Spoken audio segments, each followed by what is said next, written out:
కుటుంబాలకు అండగా ఉంటూ ఆ చనిపోయిన వారి అంత్యక్రియలు నిర్వహించడంలో దళిత గిరిజన సంఘాల జేఏసీగా మేము ప్రత్యేక పాత్ర పోషించడం కూడా మీ అందరికీ తెలుసు.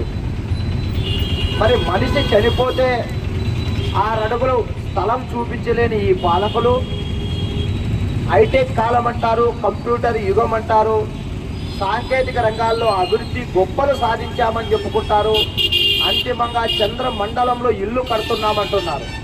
ఇవన్నీ ఎవరి కోసం? సామాన్యులు, బతకలేనోళ్ళు, దిక్కులేనోళ్ళకు సహాయం చేయలేని ఈ పాలకుల పనితీరును మనం ఎండగట్టడం లేదా? ప్రశ్నించాల్సిన అవసరం లేదా? లేదు. మనం మౌనంగా ఉంటే రేపు నా పొద్దు ఎంత దారుణాలు, దుర్భరమైన పరిస్థితులు ఏర్పడతాయో మనకు తెలుసు. కాబట్టే ఈరోజు ఈ శ్మశాన వాటికల సాధన యాత్ర పేరుతో మనం ముందుకు వచ్చి ఆ సమస్య పరిష్కారం కోసం కృషి చేయాలని చెప్పేసి కూడా మిమ్మల్ని అందరినీ కోరుకోవడం జరుగుతుంది. మరి ప్రభుత్వాలు మారుతున్నంత కాలంలో ఏ ప్రభుత్వం అధికారంలోకి వచ్చినా జగనన్న లేఅవుట్ అంటారు, ఇందిరమ్మ ఇల్లు అంటారు, ఎన్టీఆర్ స్వగృహ అంటారు, టిట్కో అంటారు.